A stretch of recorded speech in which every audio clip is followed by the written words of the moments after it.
Let's be real, man. We back here again, still celebrating Women's Month with a new guest this week, Miss Candice Rice. How you doing? Let's go. Hey. Let's go. Good morning. Good morning. It's early. Good morning. Yeah, that's the thing. We get up early. Don't take that Henny shot. Go get that shot of Henny. Okay, first of all, y'all are doing this way too early. I just came from the gym, so that's why y'all are getting all natural me. I got some hair though. I have hair. It's a puff ball, so like, in case anybody don't see my puff ball, it's there. Okay, I look bald on this thing, but Girl, you look good. You look yeah, great. I am excited. I did not know that this was video. I thought this was like a real podcast. I thought it was just audio only, so that's why I don't look presentable. But it's okay though. Y'all just gonna have to see what I really look like today. Let's get that natural. Let's get that natural. Right. Like, you're here with good vibes, good people. Just be yourself, Candace. You're not gonna get canceled. If you get canceled, we going down swinging, so they're gonna have to go through us. How that sound? Right, we're gonna riot. We're gonna riot. We will riot. We from Memphis, all in some form or fashion, so we willing to fight if we need to. Exactly. Okay. We will whoop that trick. Okay, I got you. Write that down. Yeah, let's get it going, man. So first things first, congratulations on becoming a mom. How's that experience been? Thank you. Thank you so much. How's that experience been for you so far? Well, he's in the NICU right now. I'm gonna go see him after this. So, it's been hard because he's in the hospital, but he will be out soon, and I'll get my full mommy experience. So, let's go. So excited to definitely see that happen for sure. Yeah. Of course, you started in radio like myself. How was working in radio? First of all, working in radio was fun. Like, I hope to get back in radio. The thing is that like I've been limited on a lot of what I could do just because, I've been on MTV and stuff like that. So when you get involved in contracts, they limit to what you can do. But now I'm pretty much an open media. That's not to say that the show is over. It's just, I got a little bit better about negotiating my contract. So now I have all media rights to be able to do what I want to do. And that's what the fun is about to come in, because now I can go back and do all of the things that, I went to school for, the stuff that like I really love. And radio was one of my favorites because radio, it was the first area of media that I got into, but it allowed me to show my personality. Like, I didn't have to. At the time, I was modeling heavy, but it was more so like you could listen to my voice and you could just like me. It wasn't about what I looked like. It wasn't about anything else. So that was what I liked the most. Like, you could just hear me, and if you like me, you like me, and if you don't, you don't. And you couldn't attach a voice to a face. So you were talking. Yeah, I was about to say you were talking contract. So is there like any advice for somebody that's trying to get in your line of work that you could pass some advice to when it comes to, those contract negotiations and what they should know, what they can learn, anything like that? I think that if you're trying to, it depends on if you're trying to get into reality TV or not. If you're dealing with like a major network and contracts, I say always just make sure that you can do other things. That's my only thing. Like, do those things, do the TV, do all of that. Just make sure you have like a lawyer or somebody that looks at it that say, hey, you have the right to do all of these other things too. So I think that's just the biggest thing, is making sure you know exactly what your contracts say. And another part is really just knowing your worth and what you know that you can bring to whoever you're signing with, right? Yeah. Hi, Ryan. What up, Ryan? He gonna act a fool. Just be ready for him. Just be ready. I was just about to say we might need to mute him. That might need to be his only pull-up. Oh, he about to clock in, but just shortly we're gonna tell him about that. Just be ready. Right. You have a favorite interview so far, as far as radio go? A favorite interview, most memorable interview?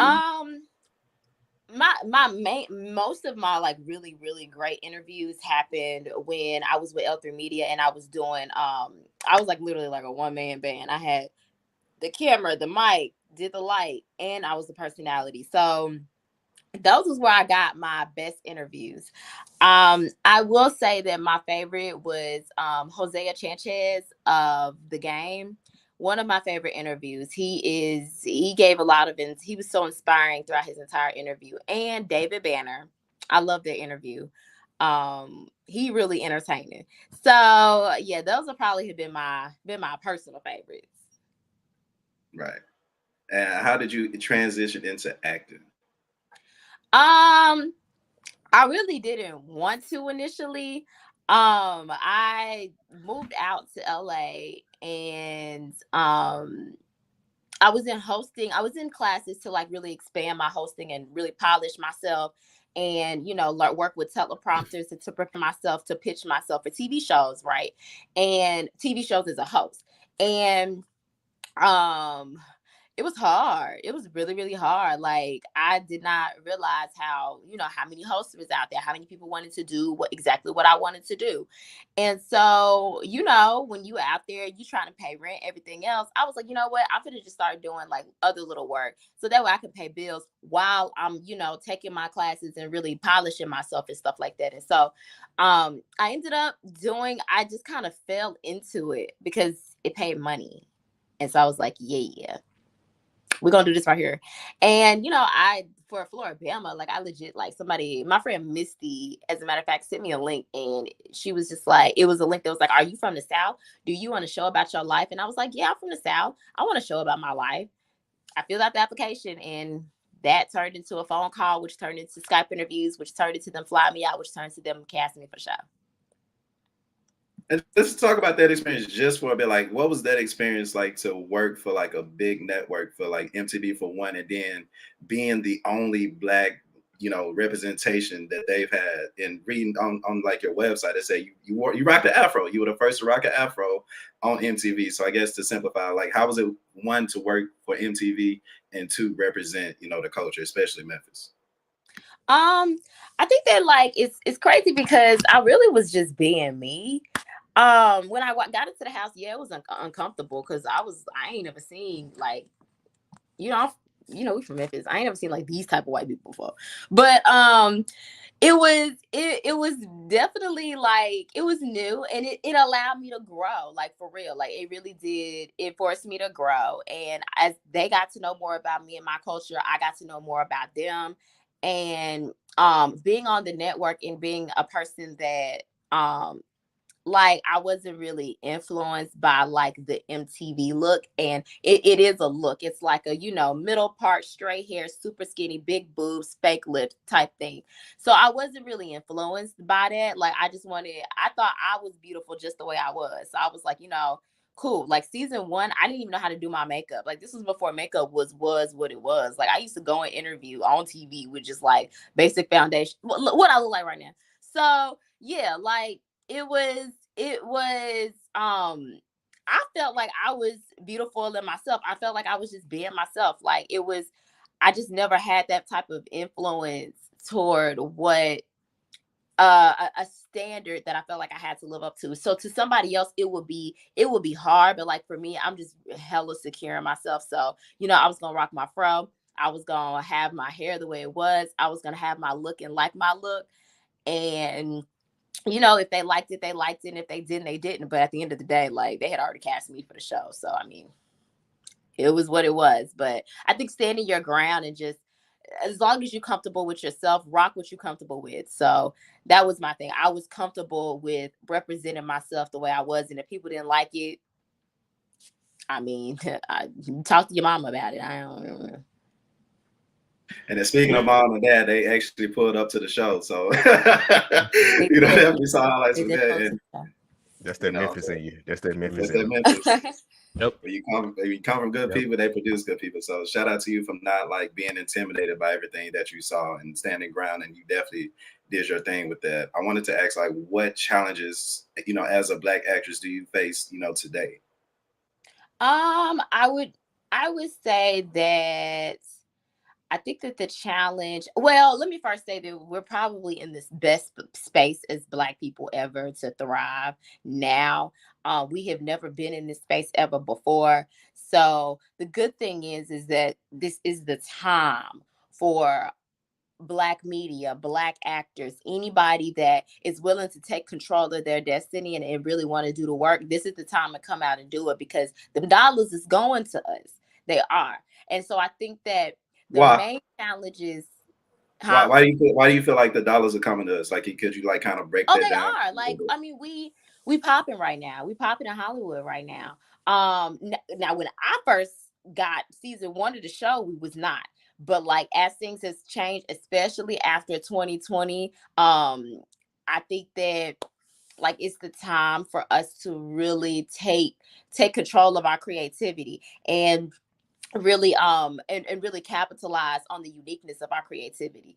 And so I think that the biggest challenge is just staying true to who we are and I think the biggest challenge is always going to be making sure that we're represented in all spaces and in all areas, like, you know, even when it comes to comedy, because I would consider myself more so of a comedian. Like, I love to do stand-up comedy, whatever, like, it's okay to be funny. It's okay to be great athletes. It's okay to be rappers. But you know what I'm saying? Like, making sure we're represented in every space, having Black people play doctors, having Black people play lawyers, having Black people play higher education educators, having Black people in rock music, all of that. Like, I think that's going to be our biggest challenge, is making sure that we can take over spaces that we haven't taken over before. Nice. How has the pandemic affected the way you move? I think that the pandemic, well, first of all, like, I'm really antisocial anyway. So the pandemic wasn't. Really? Yes, I am. I like to be to myself. So the pandemic really wasn't hard for me. I was chilling. But I can say that the pandemic has allowed me, I love what the pandemic did for me. It allowed me to figure out how to build my creativity online, as I'm sure it has with y'all. It really forced me to get more creative with my business, and it's shown me the power of the internet and the power of that, you know, have a savings and all of that, you know what I mean? So, but no, definitely like to push my creativity online and the amount of support that there is online. So, because I mean, the internet was pretty much what was keeping us all going during the pandemic. The internet and Netflix. So, and like with us, it was like, how do you make sports content without sports going on? You know what I'm saying? Exactly. And we show still highlights. You know what I'm saying? We got creative, like, we still saying we had The Last Dance, man. Thank God for Insecure and The Last Dance during the pandemic, because that's what kept everything going. Yeah. Was there a time where you wanted to give up, you know, just like, you know, screw everything, I'm gonna go get a 9-to-5, you know, be a part of, you know, society, whatever, you know, just different pressures of being in entertainment, right? Like, was there a time that you wanted to say screw it? And, you know, if now, of course you didn't, but what kept you motivated? I think that if I ever felt that way, it was probably at the beginning, when I didn't know, like, when you are on that up and up hustle and, you know, you are so passionate about what you want. And I think I probably felt that way at the beginning, most definitely. Just like, do I really think that I'm about to do this? Do I really think that I'm going to accomplish this stuff? Like, is that really about to be a reality for me? And it turned out that it was, and it can be. And like, honestly, everything I'm doing now is really just a start. So like, I think that it's easy to feel that way at the beginning. And that's where, you know, you got to keep telling yourself, you know, even if you go get a 9-to-5, ain't nothing wrong with having a 9-to-5 as long as you pursuing your goals from like 6 to 10, you know? So I think that that's it. At the beginning, it's going to really be hard. But, you know, spend your lunch break working on what you're trying to do once you clock out. What's been your most memorable memory as an actress so far? My most memorable memory. Trying to think. What has been most memorable? Well, you can give a couple. You can. I know you say you just started, but you'd have been through a lot. Yeah. Trying to think. I want to say it's somebody that I've met, but I'm thinking.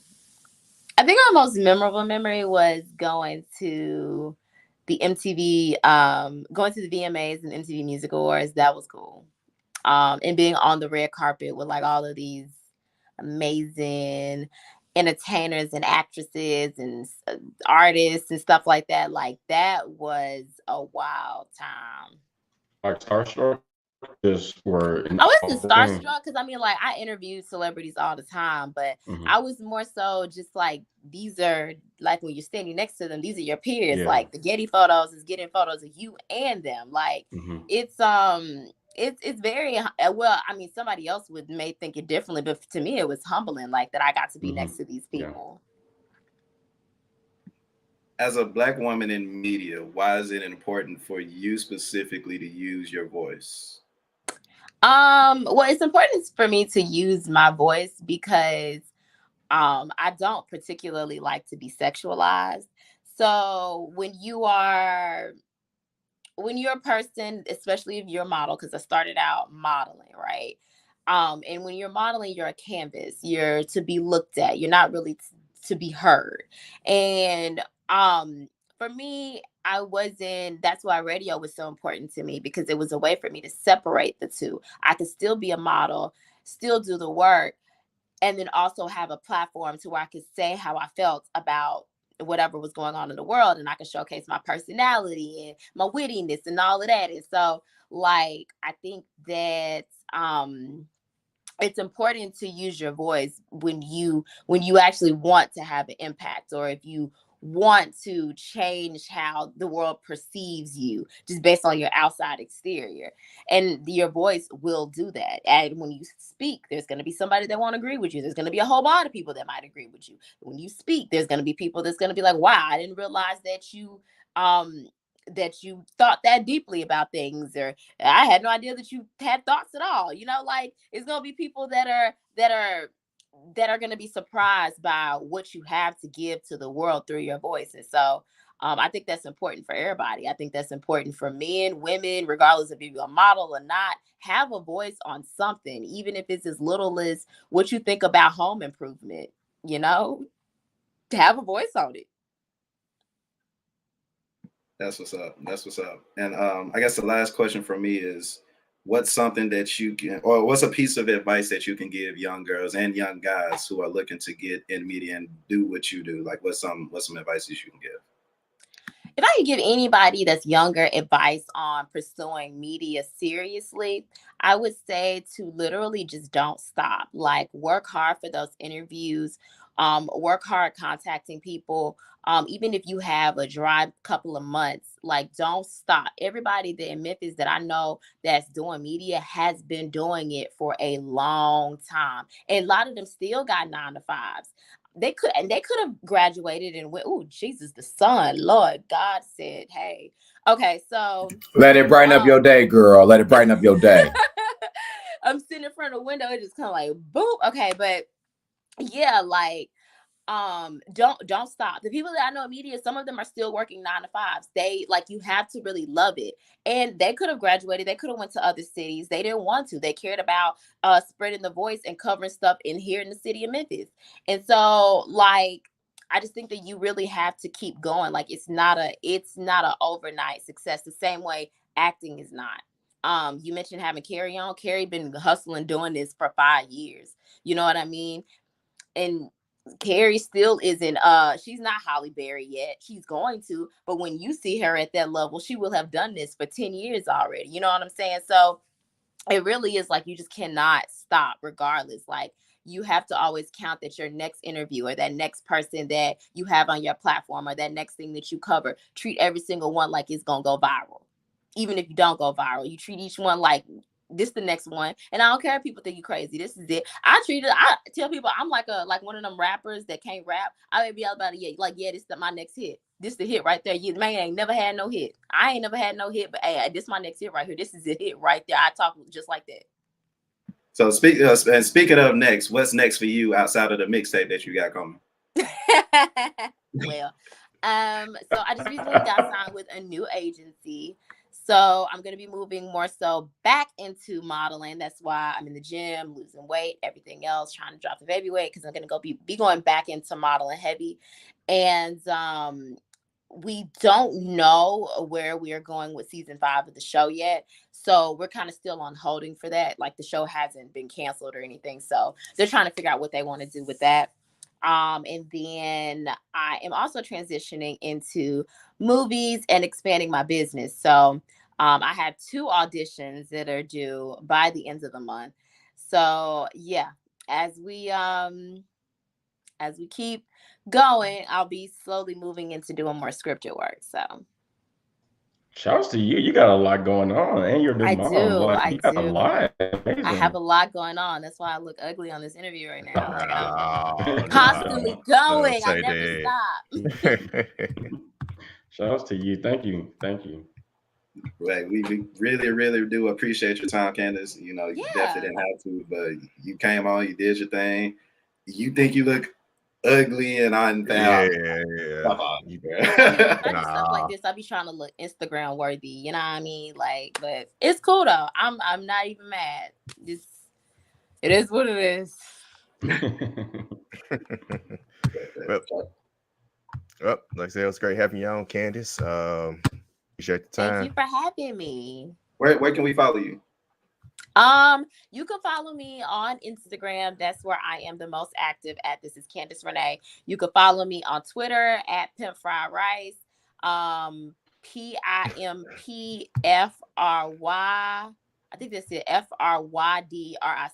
Yeah, I had to change the Y to. I had to change that to Y because somebody stole Pimp Fried Rice when I was the original. So if you look up Pimp Fried Rice and spell it like Pimp Fried Rice, that chick ain't the real Pimp Fried Rice. Okay, like that's not it's a clever name though.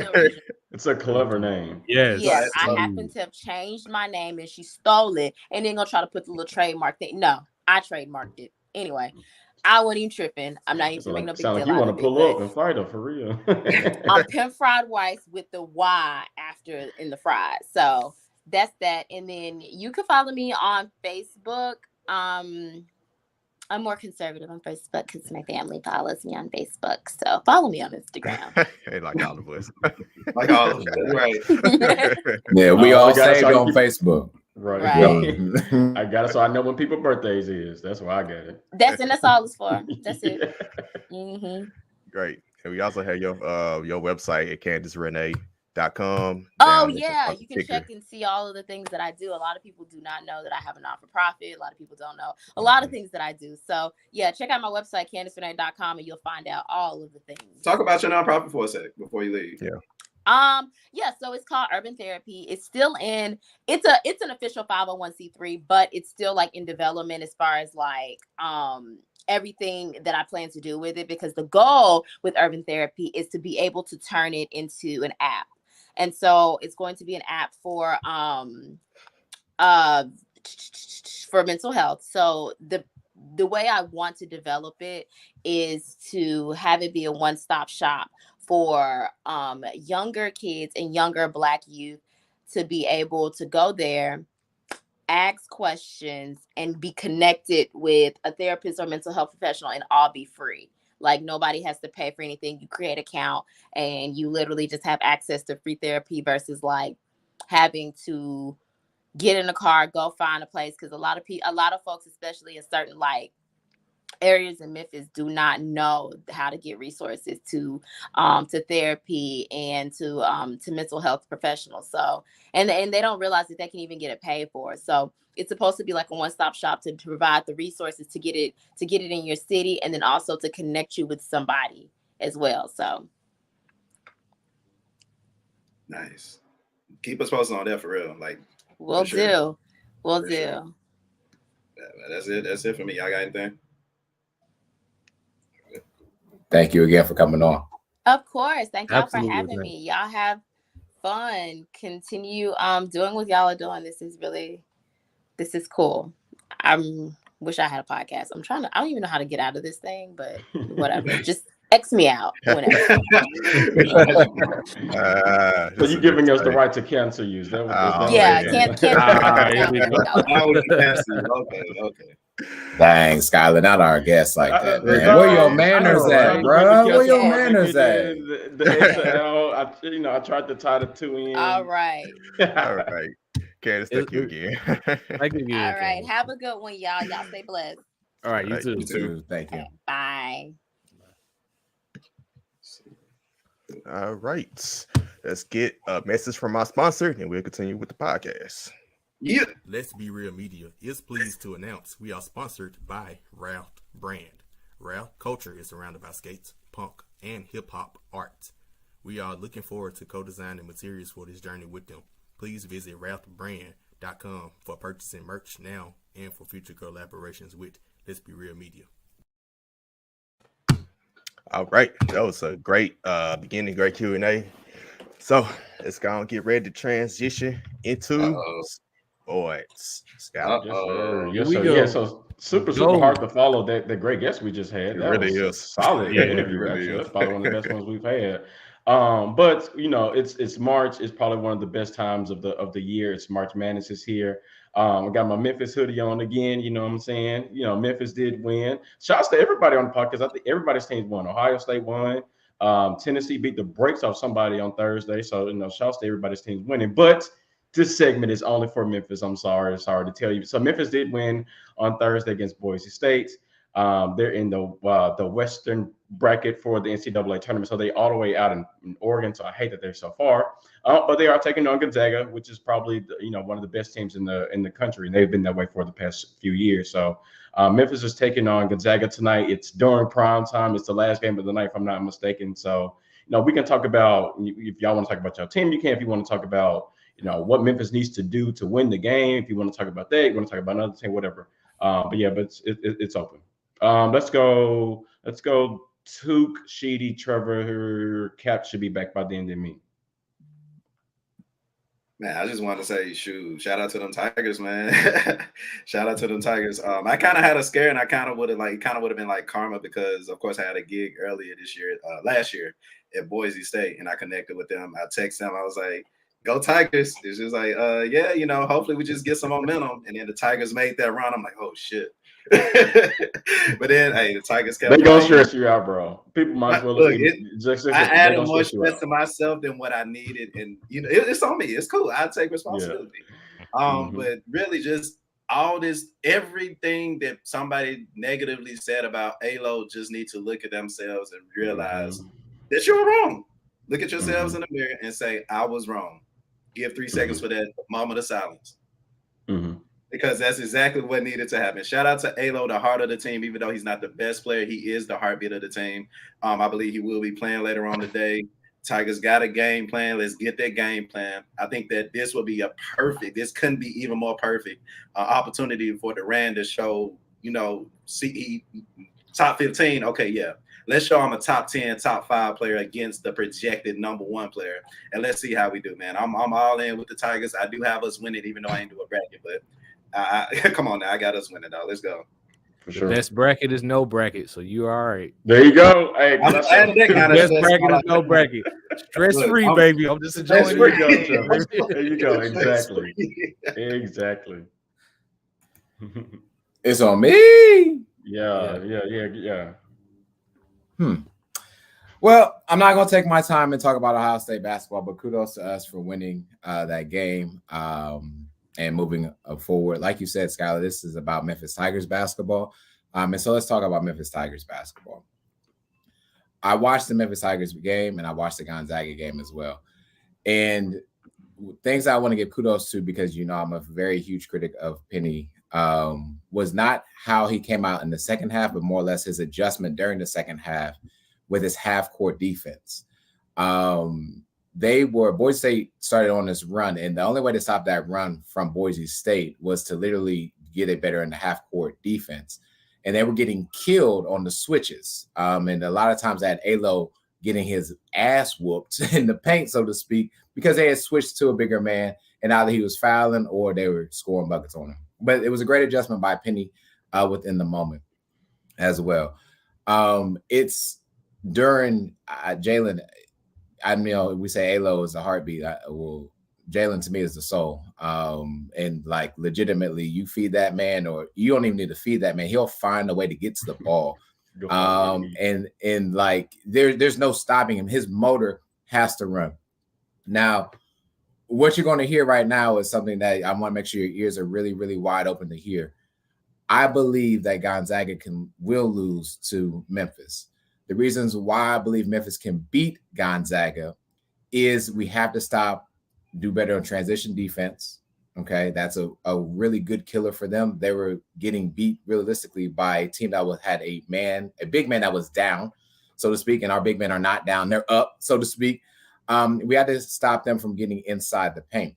They're an inside-out type of team. They're not killing you for three-point shots; they're killing you in the paint with some footwork. And so it sounds very basic, but literally, fellas, Williams, Duran, whoever else is in the paint, stay on your feet. And keep your just go straight up, fellas. Just go straight up is the most basic thing to do. And if you can do that, you have a great game. That's defensively. Offensively, what happens with Memphis, and I'll be very frank and I'll pass it over, is that we go into this turnover conundrum. And it's like 1 turns into 6, right? Because how I feel that Memphis plays basketball is once they make that first turnover, they try to make up for it by doing some type of extreme type of pass or some type of extreme play that makes no sense. So then 1 becomes 2, 2 becomes 3, and it keeps going on and spiraling. This is a team. Gonzaga is a well-disciplined team that they're going to make you eat every single one of those turnovers. So when you limit the turnovers, when you do better on transition defense, and you have that half-court defense that Penny had against Boise State is exactly what needs to be replicated against these bigs. And making sure you stay in front of them. It's hard to stay in front of a 7-footer. I get it. I really do. Trust me and believe. But you have to find a way to do that and make sure that A-Lo doesn't get switched down low because I know we do a lot of switching as well. If there's a way as well to bring that little bit more full court press and really kind of stagger them and not let them settle into their offense, Memphis has a very good chance. And again, I'm telling you right now that I believe Memphis can and will win this game. And it will be a surprise to some, but not a surprise to all. And it's because the talent that we are surrounded with is much different from what they just played, 48 hours ago. And we're not missing anyone.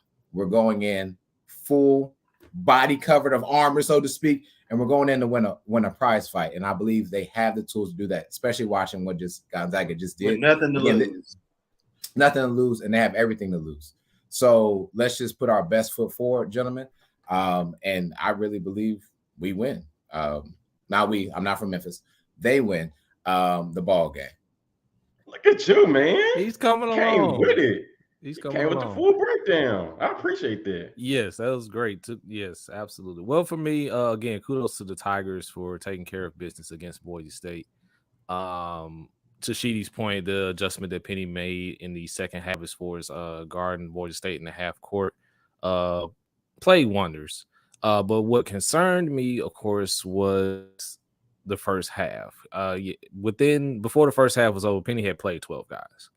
You're not going to do that again. You can't do that against Gonzaga. Penny, at this point, needs to have his 10 players that he's going to play tonight and just ride with those 10 players. If you're even going 10, I think you should go 10, but 10, those need to be your 10 guys that's playing tonight. Gonzaga is a well-oiled machine. They're well coached. Been one of the best programs in the country for God knows how long. Can Memphis win this game? Absolutely. And the way that they're going to do it is they're going to have to get physical. They're going to have to get physical with Gonzaga. I think Jalen Duran and DeAndre Williams are going to have to do a good job on Drew Timme and Chet Holmgren as far as making it difficult for them. I said 10, Ryan, but hey, if 9 is what works, then go 9.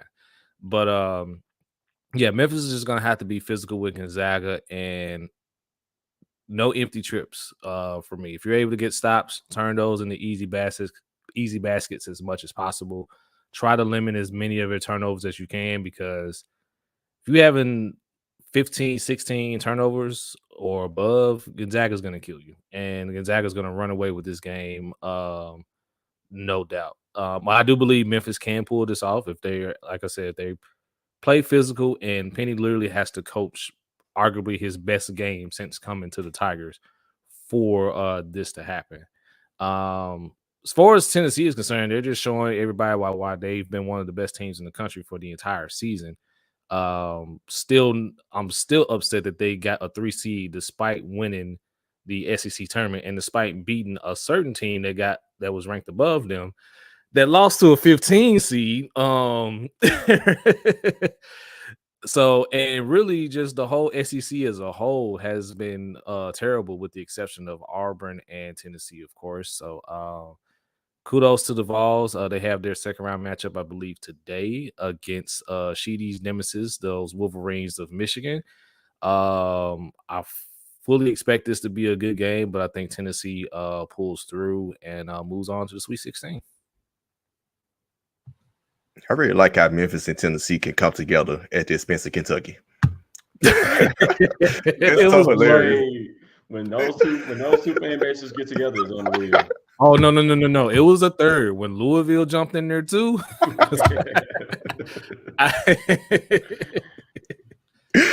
Man, I'll tell you, Twitter is the best place to be when Duke lose and when Kentucky lose. Because when Duke lost on Coach K's last game against North Carolina, boy, I couldn't do nothing but.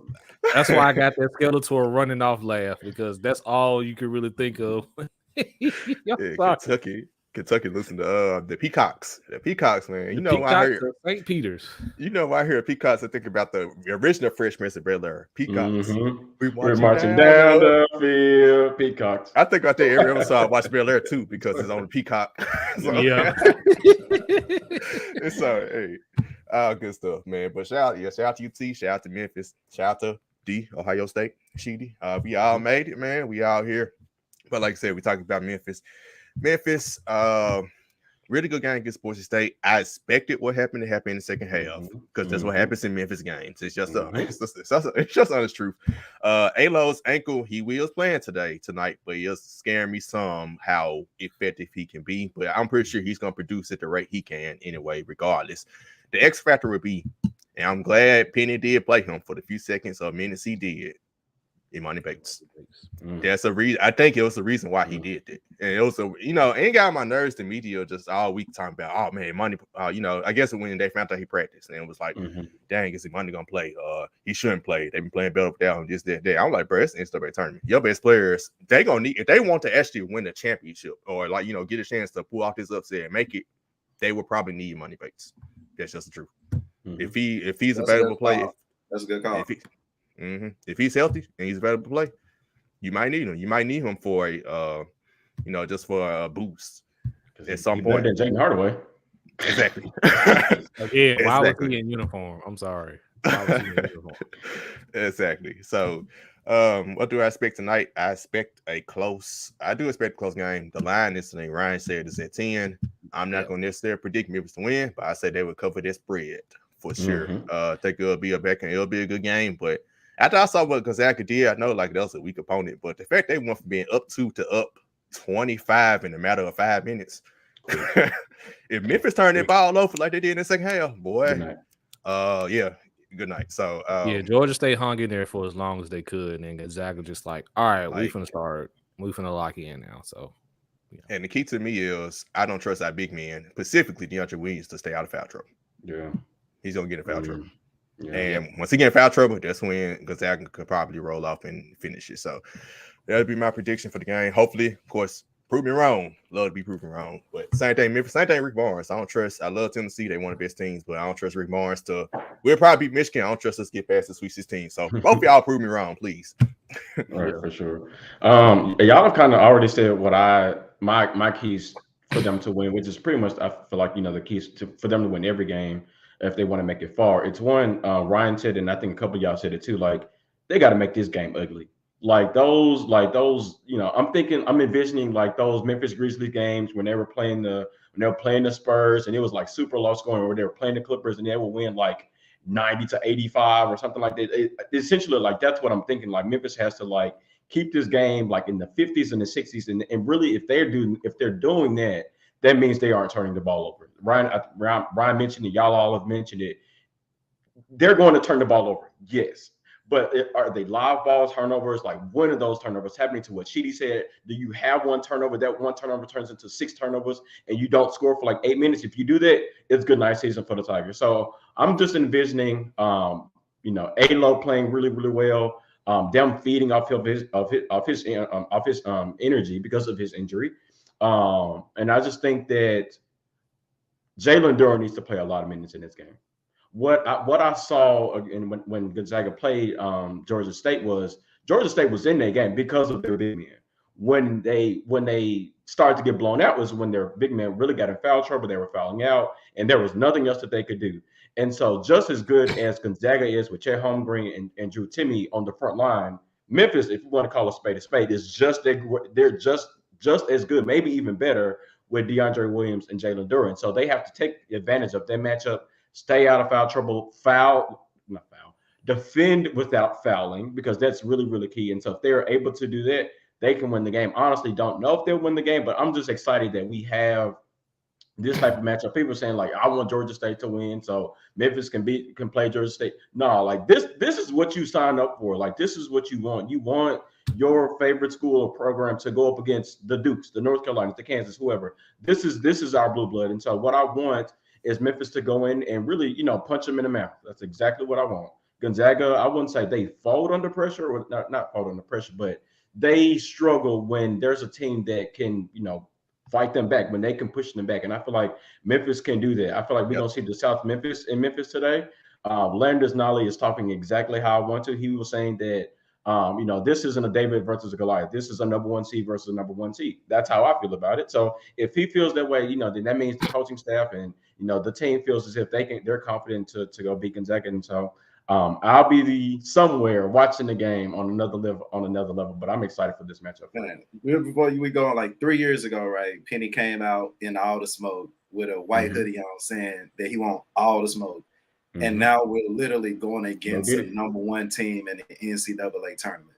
If that's, for one, not manifestation, like, I don't know what is, but for 2, you asked for it. So I need my boys to come prepared. Like, it's war. This is war. You asked for it, you got it. Let's get it. Yep. Yeah. And I know Savage isn't on that, but he's always talking about this being a measuring stick for us, Memphis Tigers basketball. Oh my God! Oh man, the reference. Hey, that's real talk right there, Ryan.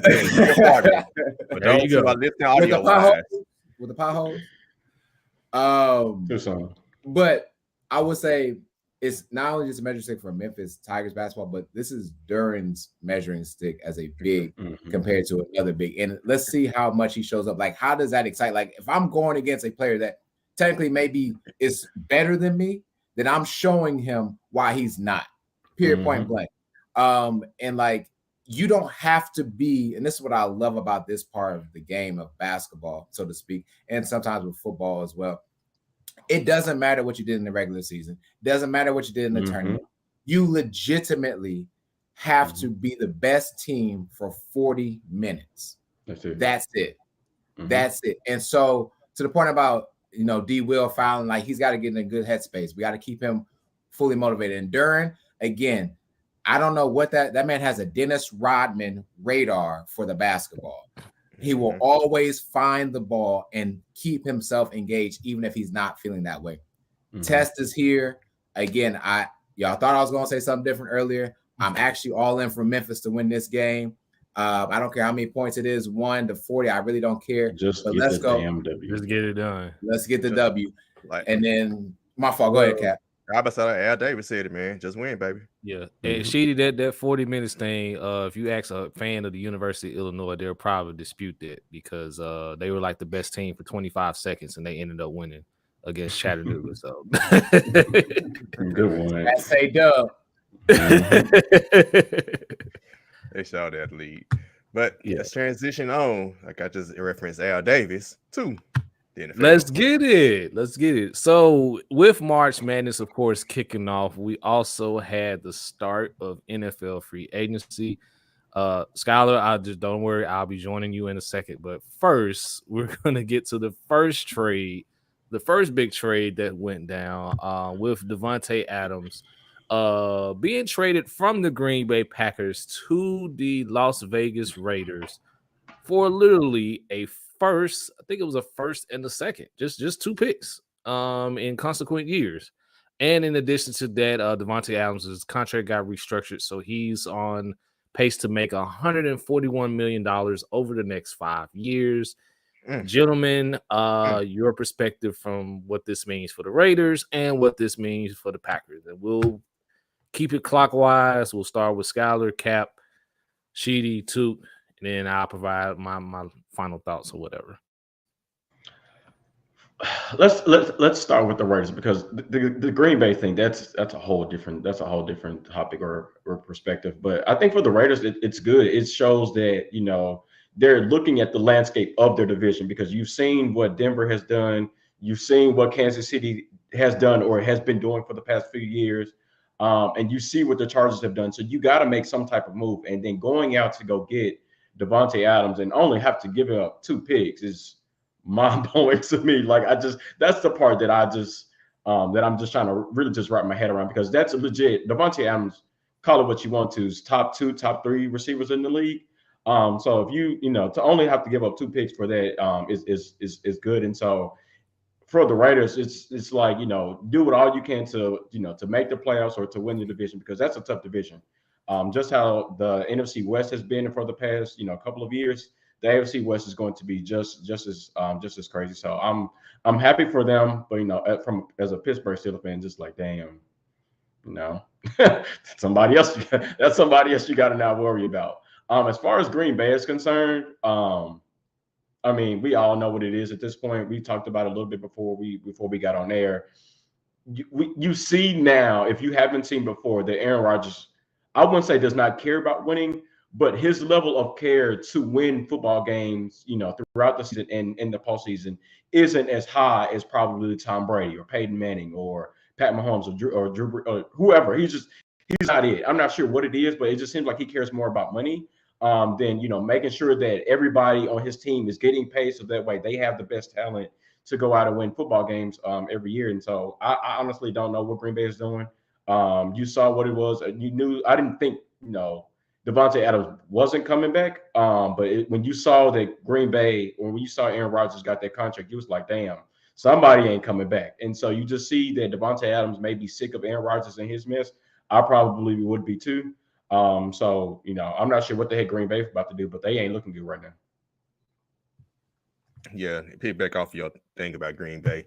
Yeah, A-Rod just last year, I'm not, you know, he was saying he's not getting input. He's not, you know, they're not asking him for input on the roster decisions. And this year you signed a $200 million contract. So what is it? Or was it wherever it was, 200 mil, 150 mil, or 150 guaranteed.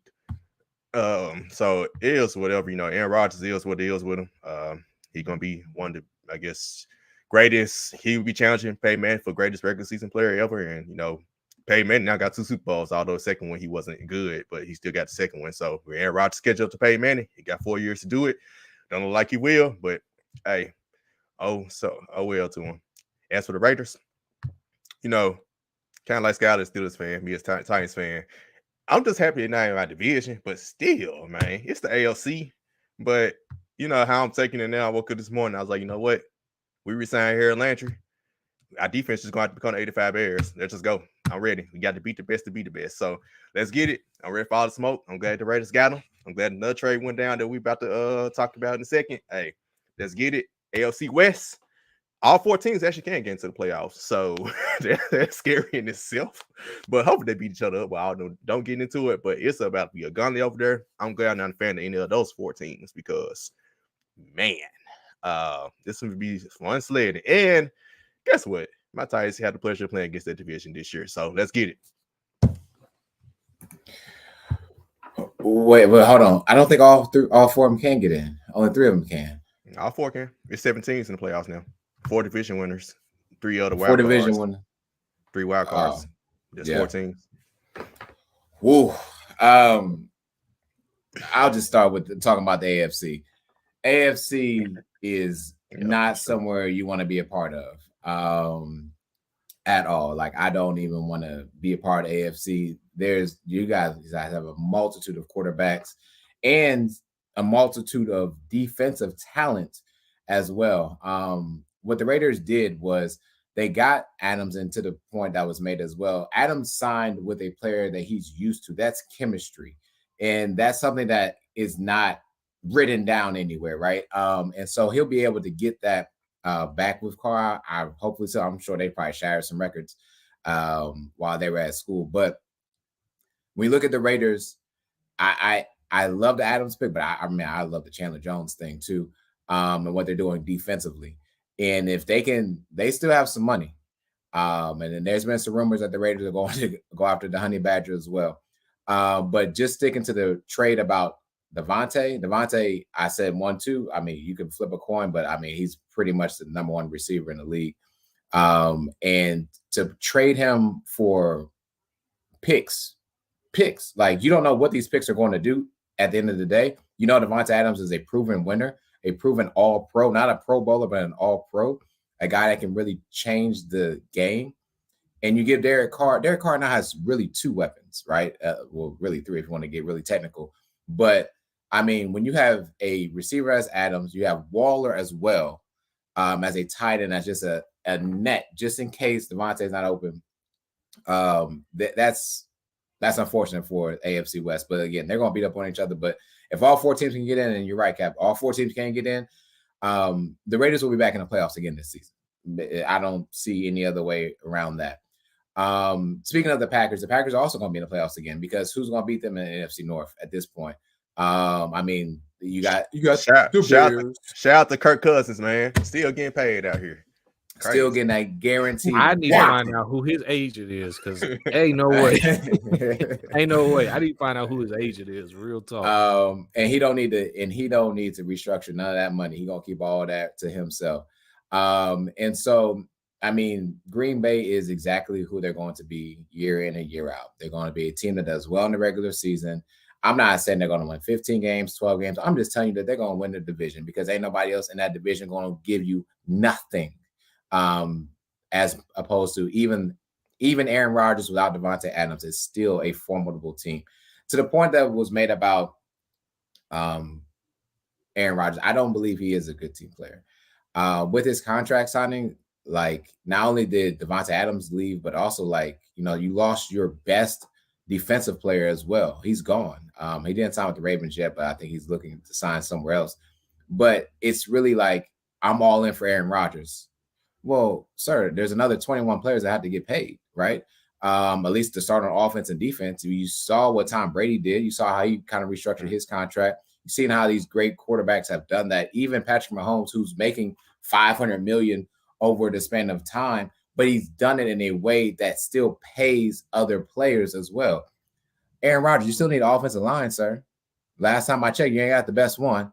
You don't have the greatest running back as well. So he's probably going to end up signing some receivers, some maybe a Jarvis Landry. I've heard of OBJ as well, possibly speculating to go there. But none of them will equate to what Davante was bringing to you. And I'll see y'all, and I'm not saying y'all as in the Cowboys will see the Packers in the playoffs. I just know the Packers are going to be in the playoffs and have another exit before they get to the Super Bowl, as they've done time and time again. And real quick before the two go, shout out to our boy, Fat Boy Fadeaway Podcast. I got Darren. He is a Raiders fan. Check out the show this weekend on Sunday. I'm pretty sure he will have a lot to say. He'll be very excited this weekend. And as he should be, man. Raiders just got away with murder, really. But when I talk about the Raiders, I expected them to have a much better season last year than what they did, only because of the players they got, the talent that they do have. They finally got rid of the negative energy coaching. And now it's like, for one, this summer you did keep, for one, you kept Derek Carr, which in my opinion, you know, he may not be Pro Bowl, but he's a damn good quarterback. He's a good quarterback. And the fact that you were able to get him, who y'all call as a number one, number two receiver, one, you got the chemistry already with Fresno State, right? But two, they both happy. There's nothing better than a happy QB and wide receiver connection, right? And then, Sheedy, you brought up Chandler Jones and them upgrading their defense. Like, they got a couple cornerbacks from other teams. Like, they are really going to be a nice, fun team to watch in Vegas. So shout out to Vegas and them.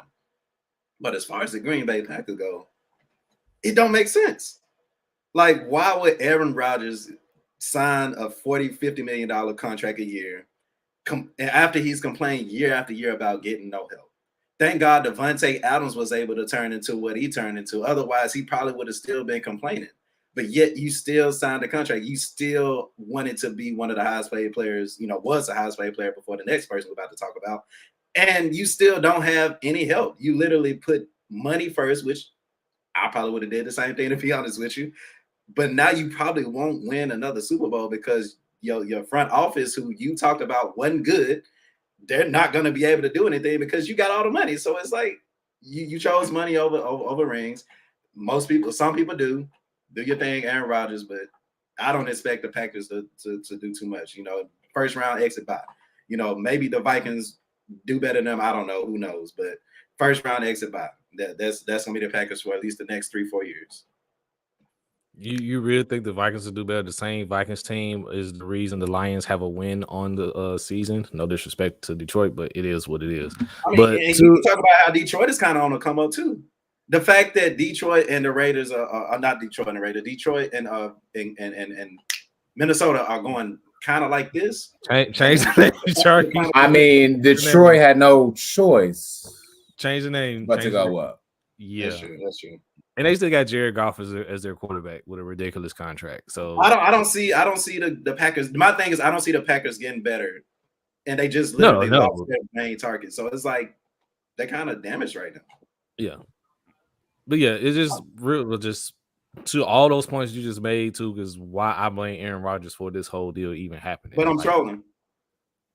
No, you were trolling when you were talking about Detroit, but that's a different story. Okay. For Green Bay's side of things, man, it really doesn't mean anything. Aaron Rodgers is going to make a whole lot of money. They're going to win the NFC North. They're going to get a home game, and they're going to lose because Aaron Rodgers is a California boy who can't play well in the cold, which is hilarious because he plays in Green Bay. But that's neither here or there. But for the Raiders side of things, I think a lot of us have rated no pun intended, a lot about how good the Raiders could be if they just surround Derek Carr with some talent.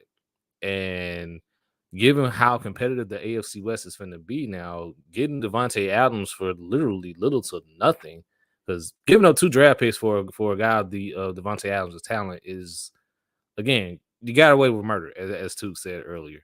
So I fully expect the Raiders to be very competitive. A good chance, to Sharky's point, the AFC West could make the playoffs next season, given what's competitive. So kudos to the Raiders, man. It's going to be fun watching those 4 teams possibly beat up on each other. But from one trade to another, and I hate I have to talk about this, but Deshaun Watson, ladies and gentlemen, has chosen. Now, this wasn't a deal that was struck between Houston and Cleveland. This is Deshaun Watson's choice. He chooses the Cleveland Browns as his next destination. The D-Hop deal are you talking about for Davante Adams? I would probably say so. Nah, I won't say that. Go ahead. Yes, that. I wonder if he's talking about. Are you talking Deshaun? about? No. I thought he was mentioning the. I thought he was talking about he's saying get clarity on it. Get clarity on it. Yeah. Yeah. Well, I still say no because I mean they got first round picks in both of these deals. They got like a 4th for D-Hop. So. And they got a running back, right? That is true. That running back. Well, yeah, Deshaun Watson will, barring any suspension, because of course his case is still under investigation by the NFL, will suit up for the Cleveland Browns next season, much to my dismay, much to Skylar's dismay. In a deal in which the Houston Texans will receive 3 first-round picks. So basically all of Cleveland's first-round picks in the next 3 years, 22, 23, and 24. I believe that was a 5th-round swap in 24, and then there's an additional pick that I can't remember. I'm just going to rip the Band-Aid off and just get it over with. Skylar, we'll talk about it. You can go first. I'll go afterwards. And then Sharky, Took, and then Sheedy. You saving the best for last. God dang. Sharky, can you put my name up there again, please? Atlanta sports is trash. Every time you need outside of the breaks, every time you need an Atlanta team to come through and do something for you, they fail at it every single time. And they get right there every single time too. They get right there where they need to, where they could just get the dub and then move on. We talked about it earlier. It don't matter how you get the dub, just get it done. And I promise to God, I feel like they can never do that. How the hell did they get this damn close to acquiring Deshaun Watson, who he had already called, told Cleveland he wasn't coming. He called Carolina, told them he wasn't coming. It was supposed to be down to Atlanta and New Orleans. New Orleans, y'all in this too, because y'all should have gotten the deal done too, damn it. The only reason I'm pissed is because he's in my freaking division where I got to see that man twice a year, see Joe Burrow twice a year, see Lamar Jackson twice a year, for I swear to God, it's going to be for the next like 12 years. If this was like a 2-year thing, I wouldn't even be pissed. They're going to be there for a very, very long time. I'm pissed because I was low-key about ready to talk shit because my Steelers had done a really good job in free agency. Spent some money, got some people. We was ready to go. It is what it is about the Mitchell Trubisky, but hey, much better than what we had last year. And freaking Atlanta got right there at the freaking goal line and didn't get the deal done. I'm pissed. FML. Dang it, I want to say some more stuff, but I love y'all and I don't want us to get kicked off air. Somebody else go talk, do something. Man, you talking about blowing the 28-3 lead. Jesus Christ, Atlanta. Like, y'all really had this deal done. Yeah, we got Mr. Trubisky, but he's technically supposed to be a quote-unquote transition quarterback. So we still don't have a quarterback. We still got to find our guy, and we got to find him quick because we got to deal with Watson, Burrow, and Lamar Jackson for, like Skylar said, the next 10 years. And that's just the AFC North. We're not going to even talk about the rest of the AFC. So today's NFL, you got to be able to score at least 20, dog. You got to be able to score 20. And I honestly do not feel – I said at least. That's why I said at least 20. That's 2 touchdowns and 2 field goals. At least, at the very least. It's about to be some dark days in Pittsburgh, man. That's all I got to say. I mean, yeah, we have a great defense, but how many times are you really gonna win games 17-13? Like, you got to be able to put up some points, man, especially in the AFC to even have a chance. And y'all lost y'all best receiver. Hey, nah, I wouldn't say our best receiver. Nobody talking to you. Yeah, I wouldn't say our best receiver. Oh, I hear the emotions today. Yeah, and give it. Like, chill, and then hold on, and it doesn't get any better because if you look at the Steelers' schedule, we have the AFC East and the NFC South. So, in addition to the 6 games against these 3 quarterbacks, we got to see Brady once again. We got to see Josh Allen once again. So, this could get some real dark. It could get real dark in Pittsburgh real quick. But I guess kudos to Deshaun Watson, because I'm not going to say kudos to the Browns because his extension for $230 million is the entirety of it is fully guaranteed. So kudos to Deshaun Watson, man. Hey, Black Lives Matter. I'll definitely just give kudos to him there. But somebody else go, man. I'm done talking about this trade. Well, that's how the Browns pulled it off. I don't think Atlanta said they would give him too much $30 million guaranteed with Matt Ryan still on the contract, and they have to try to trade him as well. Figure it out, damn it. Hey, Figure it out. I ain't no Atlanta fan. Ain't nothing to do with me. I been this man didn't get Deshaun Watson out of my division. I really been getting him out of my conference, damn it. But he's still out of my division. Good luck to you Steelers fans. I ain't got to see him twice a year. Heck, I don't even think we got to see him at all this year. Oh man, that feels so good. We still might have to see them playoffs down the line somewhere. But hey, kudos to Cleveland. You know, Took your boy Baker free now. He can go to the Panthers and stink it up for y'all now. You know, your boy free now. He should be free. Panthers should get in there running again. It up. You know, that's a whole nother convo for a whole nother day that we're gonna have, because y'all say Baker stinking it up, and I still disagree, but that's neither here and there. Hey, you stay that way. You would take Baker Mayfield in a heartbeat, Lito. So you chill. Actually, As I far would. as the Browns go, Actually, I wouldn't. I would definitely take y'all, you rather go in. You rather go next season with Mitch Trubisky than the Baker Mayfield. Yes. Yeah. Y'all tripping. Yeah. Y'all. Yeah. Either way. Yes. Either way. Look, for the Panthers fan base, this week and a half, 2 weeks, if you want to say, has been nothing filled but anxiety. As Panthers Nation, we going from, we don't want to sign Deshaun because he literally coming into the thing with the owner just did the same thing, blah, blah, blah. Why would you sacrifice your whole future for him, blah, blah, blah.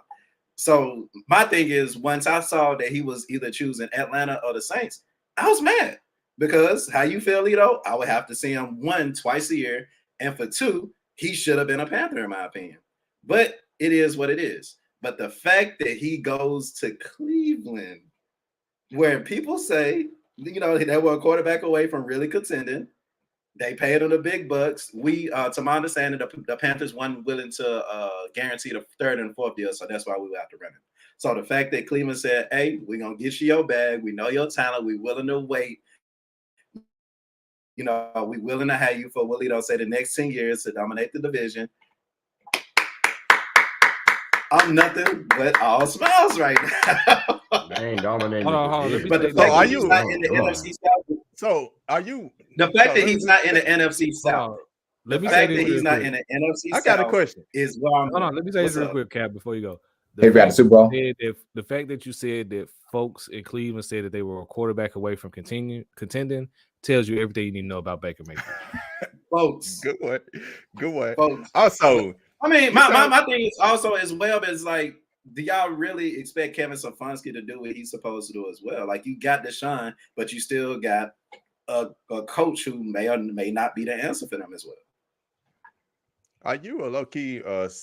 I thought you always supported Cleveland because of Baker Mayfield. Are you still supporting them now? Because that's what it sounds like it is.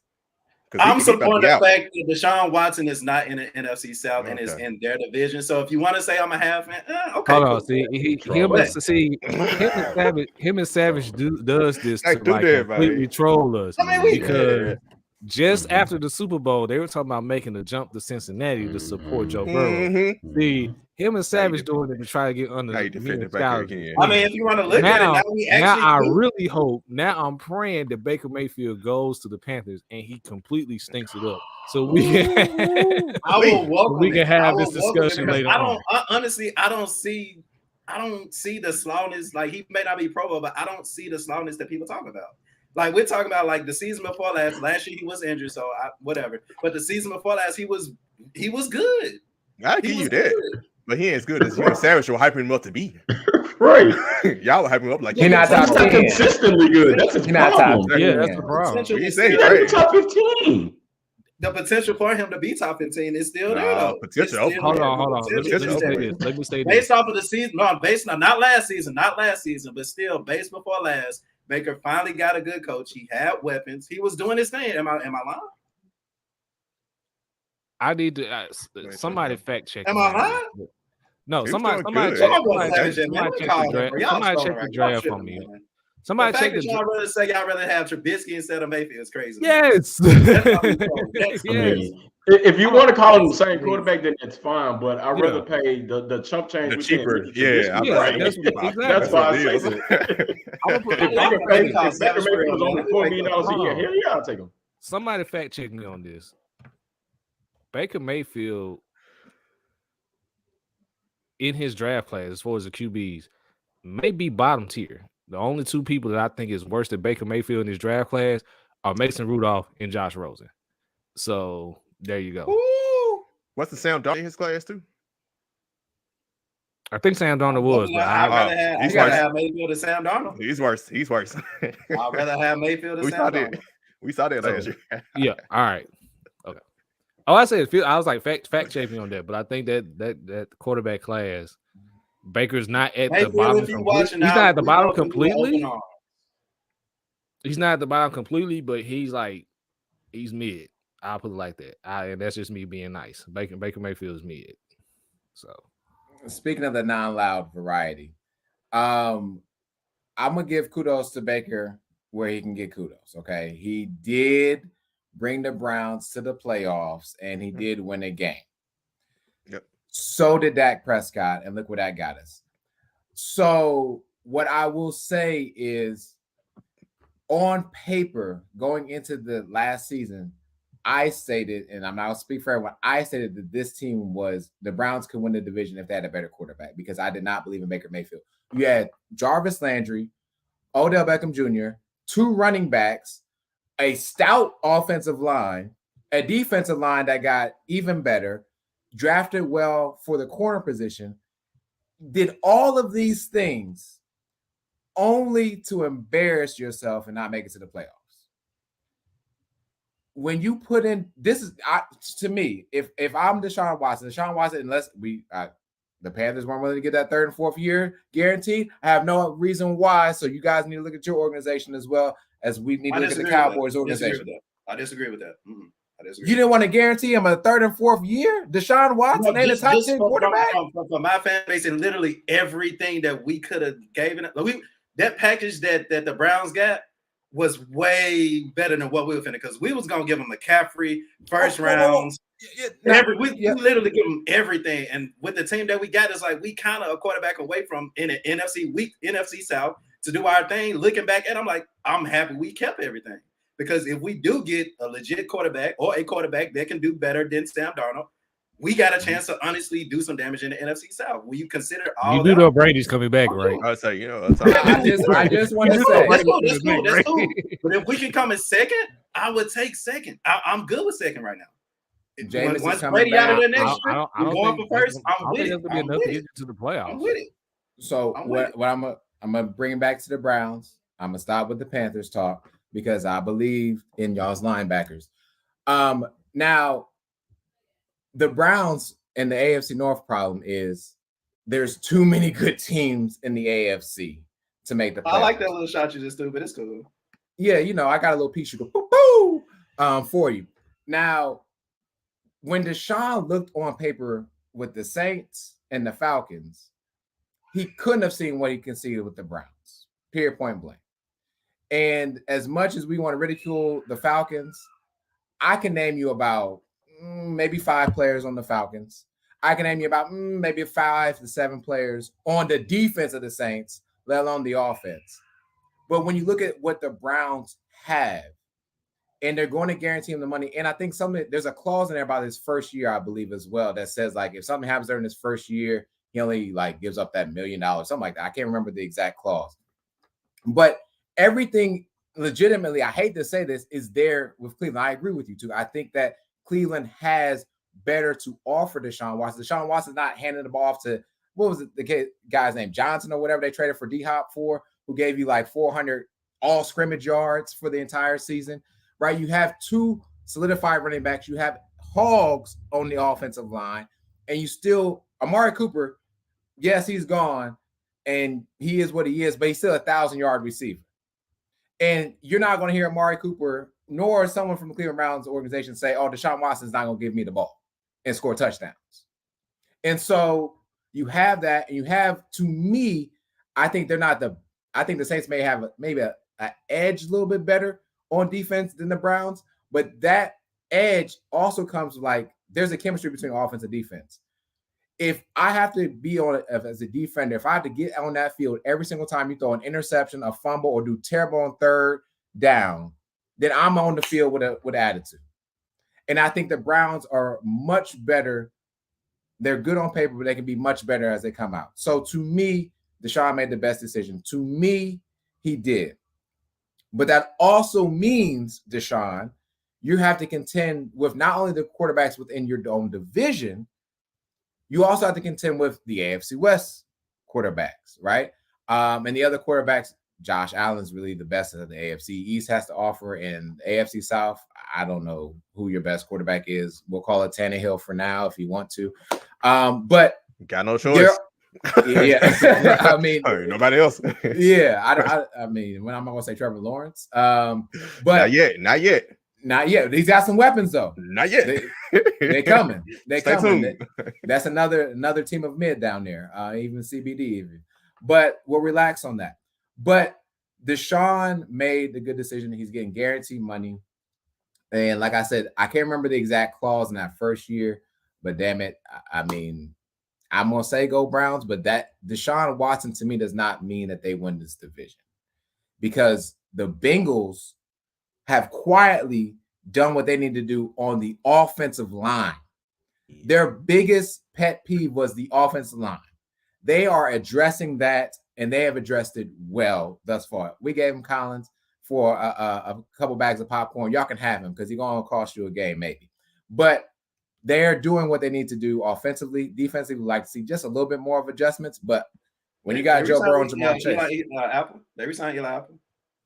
Yeah, and I mean, he got burnt. All right, man. Many a time. I know he's from Ohio State. I get it. I get the shot if you wanted a shot back. That's fine. Man. We was in the playoffs, though. Really? Barely. Well, I mean, barely's better than not. Don't go there too. Don't go there too. I had a good day. It ain't even Sunday yet, and I thank the Lord, my God, my Savior, that Deshaun ain't go to Carolina now. Yeah, it is what it is. We're gonna need another Took Sheedy type of YouTube video like we did for Dak Prescott at the time. That's gonna be coming up. We need that. We need that again. Baker Mayfield going to Carolina. That's what they should do. It'll be Ryan. He probably should have clocked out. Yeah, a long time. No, he should have clocked. Yeah, Eli Core, man. He ain't got nothing left on that apple. All right, man. You know what? I took trolling off the show today, and y'all gave me a couple of trolls anyway. So that's what we do here. Let's be real, man. Appreciate y'all, fellas. I don't know who's trolling. Y'all trolling talking about y'all rather have Mitch and stuff, man. Boy, you said Detroit Lions could compete with the Green Bay Packers, man. Come on. You literally. And that is where you lost me, my guy. That's where you started trolling. You could at least put the Detroit Red Wings or something up there. I mean, all right. Might incorporate a whole other sport. Hey, man. Good show, man. Good show. Shout out to Candice.